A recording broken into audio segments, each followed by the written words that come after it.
Hello, everyone, and welcome back to the History on the Rocks podcast. This is your host, Cody, and we continue today our series on President John F. Kennedy leading up to his assassination.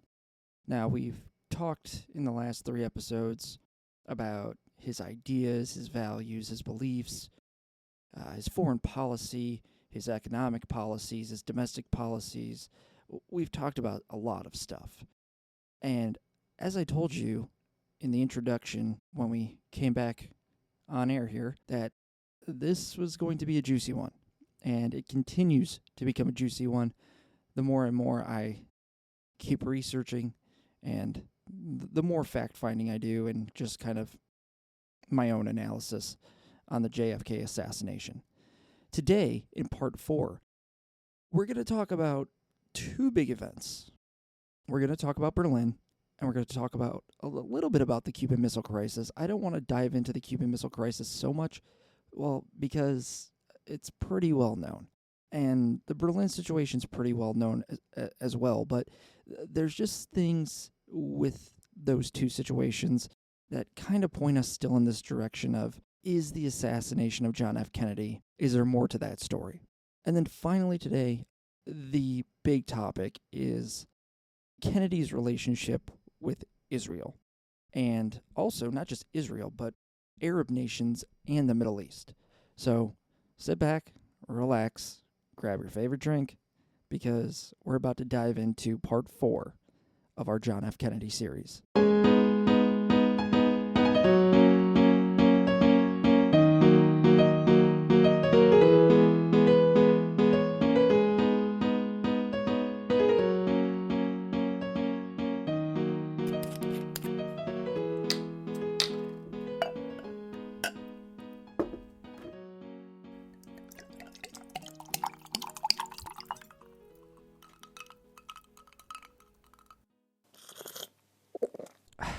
That's good.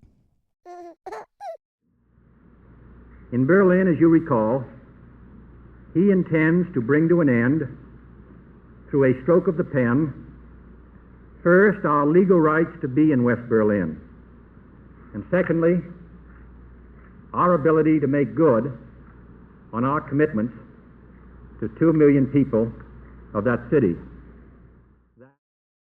In Kennedy's short presidency, before his assassination, he faced some of the most critical moments of his presidency that had the world on edge.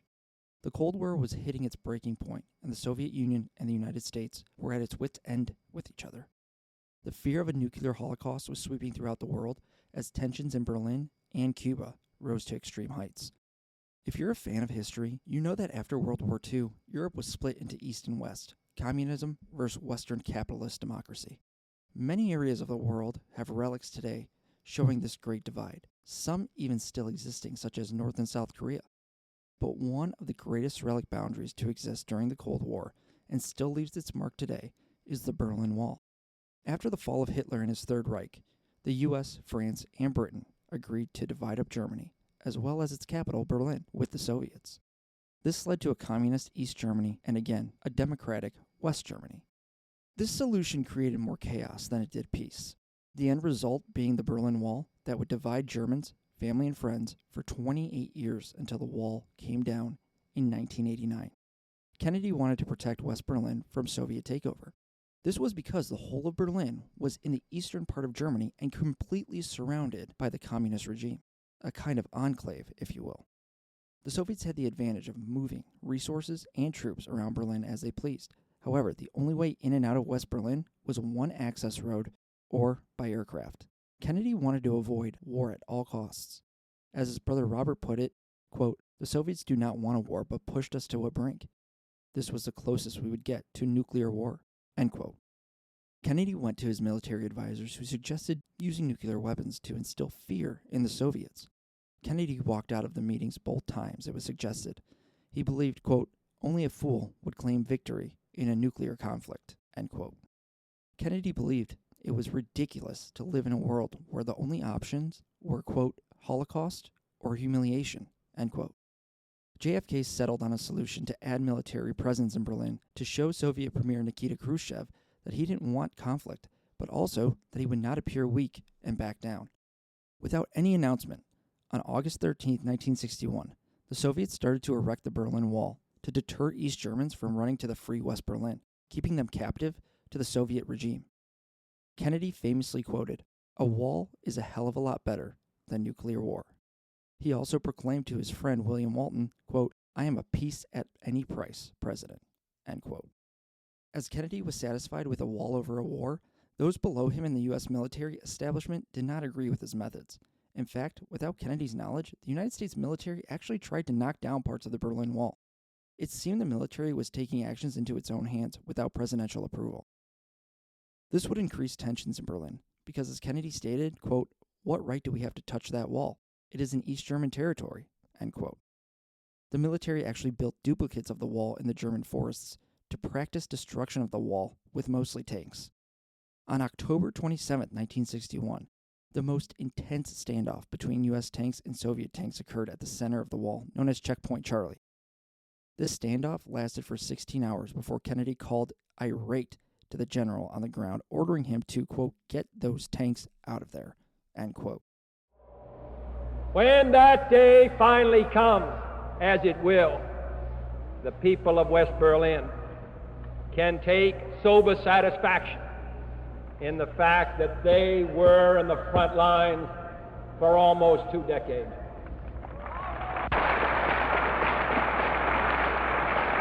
All free men, wherever they may live, are citizens of Berlin. And therefore, as a free man, I take pride in the words, "Ich bin ein Berliner."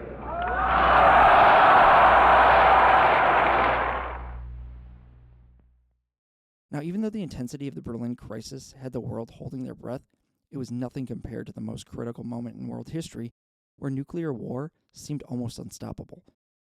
The Cuban Missile Crisis put the world into a complete panic, as the second hand on the nuclear clock almost struck midnight. Or if Cuba should ever attempt to export its aggressive purposes by force or the threat of force against any nation in this hemisphere, or become an offensive military base of significant capacity for the Soviet Union, then this country will do whatever must be done to protect its own security and that of its allies. Now, back in October of 1962, the world faced its most tense moment for 2 weeks as the U.S. and Soviet Union were at the brink of a nuclear conflict. The Cuban Missile Crisis is one of the most talked about events during the Cold War, so I don't want to spend as much time on the topic. However, there are some things that are important about Kennedy's largest task during his presidency that annoyed people in power, unelected power. In short, Soviet Premier Khrushchev, he was planning to put nuclear missiles in Cuba, an obvious offensive threat to the United States. Within the past week, unmistakable evidence has established the fact that a series of offensive missile sites is now in preparation on that imprisoned island. The purpose of these bases can be none other than to provide a nuclear strike capability against the Western Hemisphere. With Cuba only being about 90 miles off the coast of the U.S., the Soviets could hit any city at any moment without the chance for the United States to respond. Roughly 80 million people could be killed. That's almost half of the U.S. population at the time. On the flip side, the Soviets knew without missiles close to the U.S., they would not be able to respond to a U.S. first strike. In July of 1962, the first round of missiles were being delivered to Cuba, something that the American government needed to respond to quickly. JFK was put in a tight spot. He knew that any military response in Cuba would be met with a Soviet counterattack. The military insisted that it was doubtful the Soviets would retaliate, but JFK did not want to take that chance. Curtis LeMay, U.S. Air Force General, argued for a direct airstrike on Cuba immediately and claimed the Soviets would not respond to such an attack. During their meeting, LeMay claimed that not doing anything would make JFK look weak, and that it would be viewed just as bad as the appeasement of Hitler when Britain gave them Czechoslovakia to avoid World War II, which eventually happened anyway. Kennedy could not believe how direct LeMay was being about the president's situation.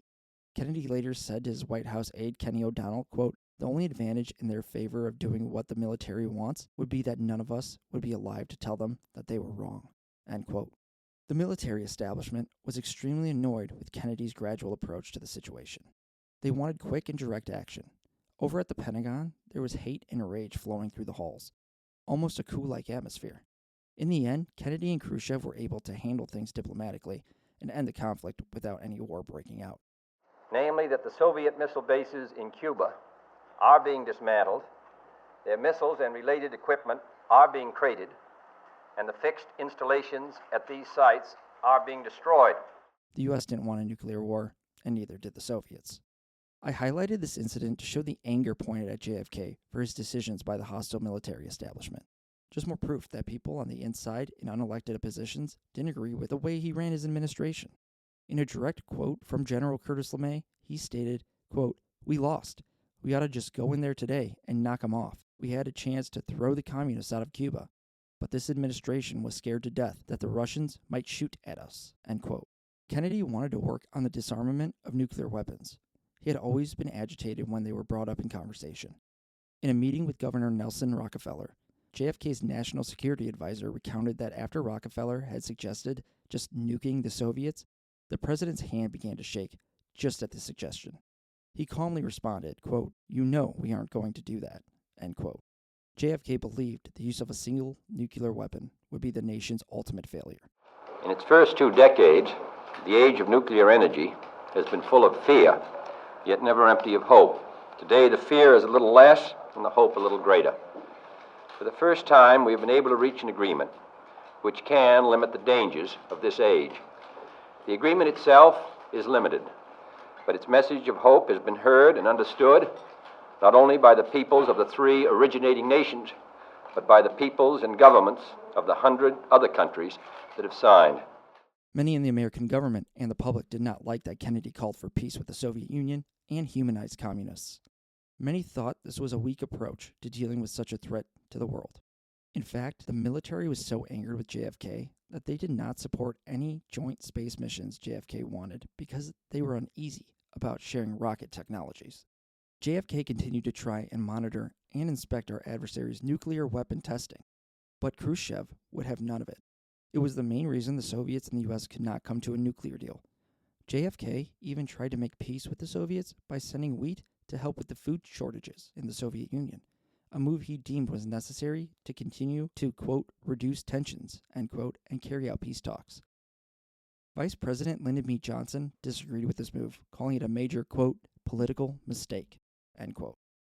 Sergei Khrushchev, Nikita's son, claimed that if Kennedy and his father had 6 more years together, the Cold War would have come to an end. But obviously, with the assassination of Kennedy, that would not be the outcome. Khrushchev had gotten Castro to begin to trust Kennedy, and things were moving in a positive direction for once.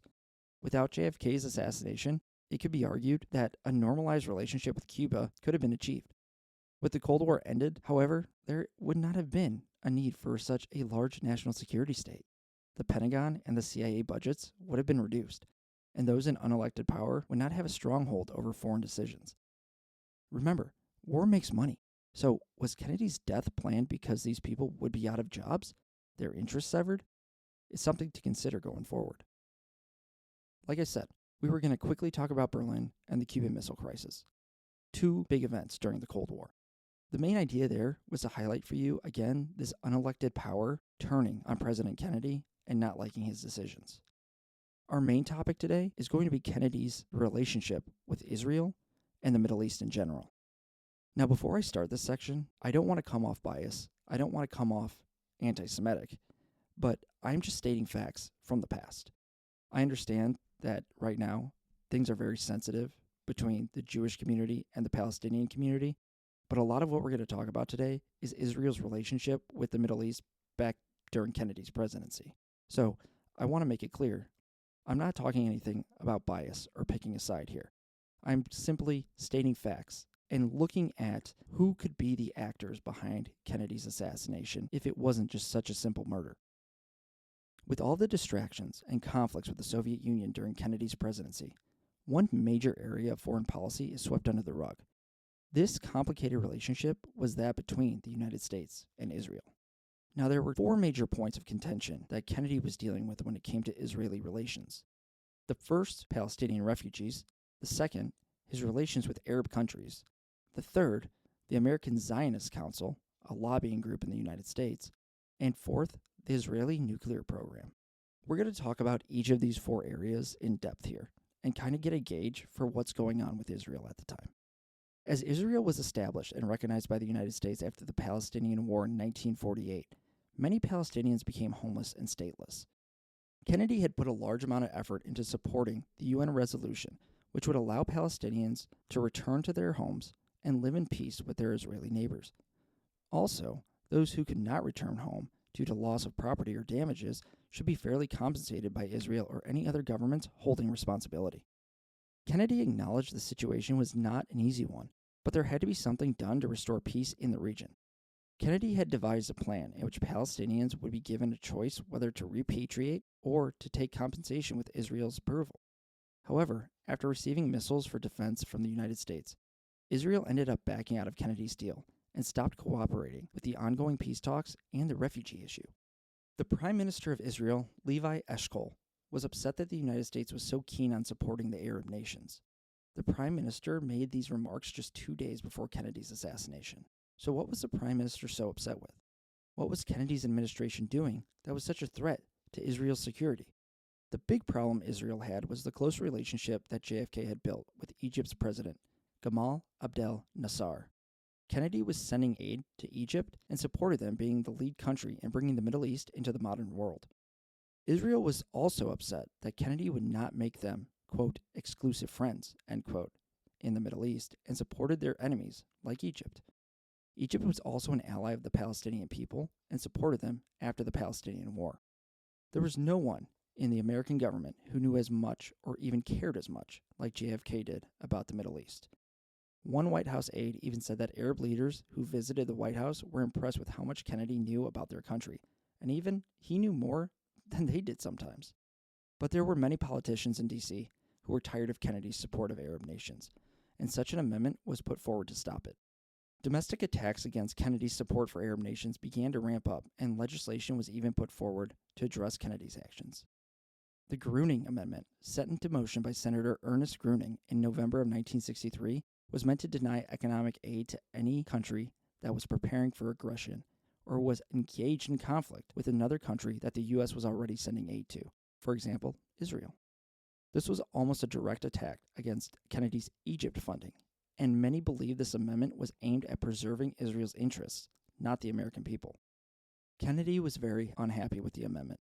He spoke publicly about the amount of spending the government did on defense and nuclear programs, but the president trying to build relationships with Arab nations was apparently going too far and being denied by the U.S. Congress.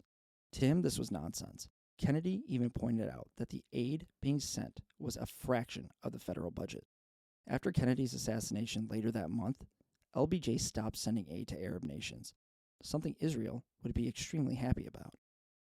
The third major issue Kennedy would have was with the American Zionist Council, acting as a foreign agent for Israel.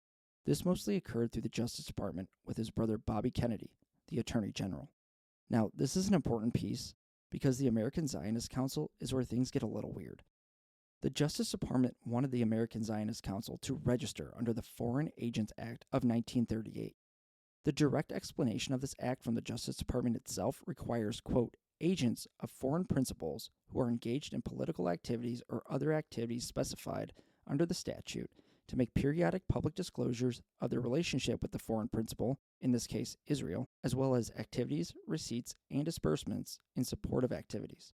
Disclosure of the required information facilitates evaluation by the government and the American people of the activities of such persons in light of their function as foreign agents, end quote. Now, I know that was really wordy, but let's put this simply. Basically, if you're acting as a foreign agent for another country, you need to show your books. During the 1960 presidential campaign, Kennedy was approached by Zionist financier Abraham Feinberg. Feinberg was offering to boost the Kennedy campaign in exchange for influence over his Middle East policy, mostly for Israel. Kennedy remarked that he would, quote, do something about it, end quote, if he won the presidency. Kennedy knew that the reason that Truman recognized Israel as a country so quickly in 1946 was because his re-election campaign received $2 million from the Zionists. Zionist lobbyists were supporting presidents to control their Middle East foreign policy, and Kennedy wasn't going to accept that anymore. During a press conference, Kennedy made his stance on, quote, buying, end quote, a candidate known. He stated, quote, while we're glad to have support, no one should contribute to any campaign fund under the expectation that it will do them the slightest bit of good, end quote. Kennedy wanted the support of his vision and character, but not to be bribed by interest groups. On November 21st, 1962, the American Zionist Council was asked by the DOJ and Robert Kennedy to officially register as a foreign agent. In early December, the president of the AZC, which we'll call the American Zionist Council from now on, Rabbi Irving Miller, asked the DOJ for a 4-month delay in the registration process. They claimed that, quote, the request for registration raised many questions of fact and of relationships which first must be resolved by us before compliance can be made, end quote. To me, the first question I ask is why? What are you hiding? Then, on January 2nd, 1963, just about a month after the request by the American Zionist Council for 120 days for delay, a man named Isaiah Kennan incorporated the American Israel Public Affairs Committee, which is still around today and is known as AIPAC, or IPAC. Kennan was formerly a part of the American Zionist Council running their public affairs branch, which was the lobbying division, renamed AIPAC in 1958, and then incorporated it in 1963. Kennan did not register AIPAC as a foreign agent of the Israeli government with the DOJ either. During the court proceedings, a May 2, 1963 memo by the attorney representing the AZC claimed that the Jewish people were questioning how the Kennedy administration could harm the Zionist movement and impede the work of the American Zionist Council by insisting on registration. The DOJ ignored these victimizing claims that the government was acting against the Jewish community and forcing the movement to make their records public. The issue eventually made it to the Senate Foreign Relations Committee, which was led by Senator William Fulbright, who was actually Kennedy's original choice for Secretary of State, but Kennedy felt pressured by the Jewish community to replace his choice.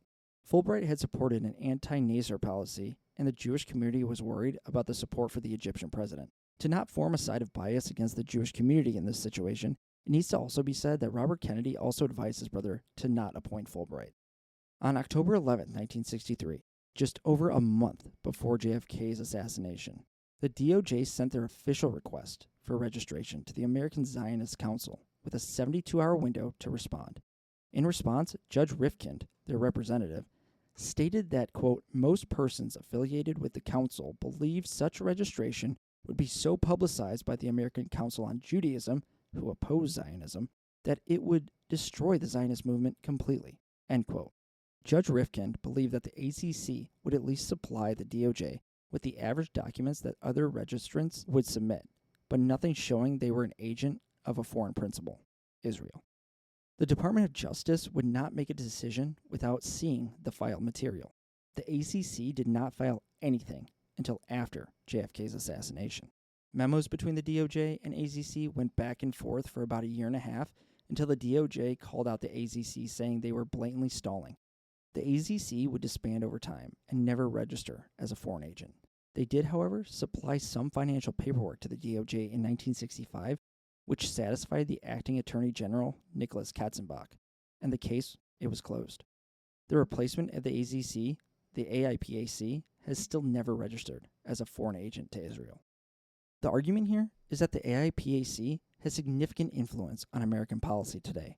William Fulbright stated in 1973 that, quote, Israel controls the U.S. Senate, end quote, and around 80% of the U.S. Senate supports Israel. Anything Israel wants, it gets. The final issue that Kennedy faced with Israel was their nuclear program, also called Dimona. Kennedy wanted thorough inspections of the facility, but after a meeting with Golda Meir, Meir assured him that the countries would have no problems between them dealing with the nuclear reactor. The new head of the CIA, John McCone, I know it sounds like John McCain, but it's John McCone, who Kennedy replaced Allen Dulles with, claimed that Israel could have a limited nuclear capability by 1967 or 1968. McCone was very outspoken about Israel's nuclear program and actually publicized the Dimona back in 1960. In a memo sent to McCone, Chairman of the Board of Nuclear Assessments, Sherman Kent, stated that Israel would use its nuclear program and facilities to, quote, psychologically intimidate, end quote, its Arab neighbors. The fear was that this Arab resentment would fall on the U.S. for not keeping Israel in line. Kennedy sent a clear message to Israeli Prime Minister Ben-Gurion, informing him that the United States would be seeking semi-annual visits to Dimona and inspected by U.S. scientists. Kennedy was assured by Israel's Deputy Minister of Defense, Shimon Peres, that Israel would, quote, not introduce nuclear weapons in the Middle East, and certainly wouldn't be the first, end quote. Kennedy was outraged that the Israelis kept lying about their nuclear capabilities right to his face. McCone claimed that Dimona would be at critical capacity by late 1963 or early 1964, and an inspection of the reactor would be critical before it was at full power. When Levi Eshkol became prime minister and replaced Ben-Gurion, he agreed to allow Kennedy's administration to visit Dimona, quote, toward the end of 1963, end quote. After Kennedy's assassination, LBJ, quote, saw no Dimona, heard no Dimona, and spoke no Dimona after it went critical in 1964, end quote. John McCone would leave the CIA after he could never get LBJ to read any of his reports about Dimona. When Ben-Gurion resigned his post as prime minister, this allowed a 6-month delay in nuclear inspections. Kennedy would be dead by then. It is also known that a CIA agent named James Angleton knew that enriched uranium was being funneled to Israel from the Nuclear Materials and Equipment Corporation, based in Pennsylvania. Two major things about Angleton. He was the head of counterintelligence in the CIA, as well as the head of its Israel desk. The real kicker about Angleton is his relationship with resigned Prime Minister Ben-Gurion. After Ben-Gurion's resignation, Angleton would meet with him at his private home to discuss, quote, business, end quote. But wait, there's more. In 1959, Angleton was a CIA agent who had all control over a CIA file. And that CIA file was all about one man, named Lee Harvey Oswald. After Kennedy's assassination, Angleton was also the key CIA liaison to the Warren Commission. Now, if you are thinking back to what we have talked about in this series so far, we now have 2 CIA agents who are corrupt and working behind the president's back with some very powerful people. Even better, James Angleton and Allen Dulles were very close friends. When he was still prime minister, Ben-Gurion wrote a letter to Kennedy to warn him about the dangers of the Middle East regimes turning into the likes of the Nazis. He even compared the Egyptian president to Hitler. But the most eerie part of this letter was his disregard to answer Kennedy's request for nuclear inspections. What he wrote about instead was the concern of a potential assassination of the Jordanian king Hussein. He stated, quote, the Jordanian king has survived a number of attempts of assassination, but there is always a danger that one single bullet might put an end to his life and regime, end quote. Just 6 short months after this letter, it would take a single bullet to end Kennedy's life, his presidency, and change the future of the United States. Now, was this a preemptive warning or a threat? What exactly was this business that Ben-Gurion and James Angleton were discussing in their private meetings? What are the secrets that could be hidden in the United States' clandestine relationship with Israel? You're going to want to come back next week because we are going to dig our hands deep in the dirt and start to put together all these puzzle pieces that we've laid out in the first 4 parts of this series. Next week, we're going to talk about Kennedy's assassination and the players that could be involved. We'll also talk about some existing theories, as well as my personal theory, after research and reading plenty of material, as to what I believe might be the real truth behind the JFK assassination.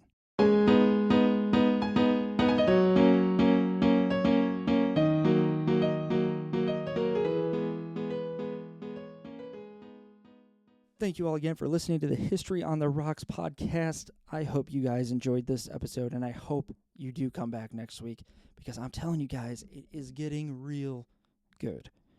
We are going to, like I said, put all this stuff together, hopefully make some sense out of everything that we've been talking about for the last 4 weeks, and I really hope you are enjoying the series still, because I am enjoying researching it.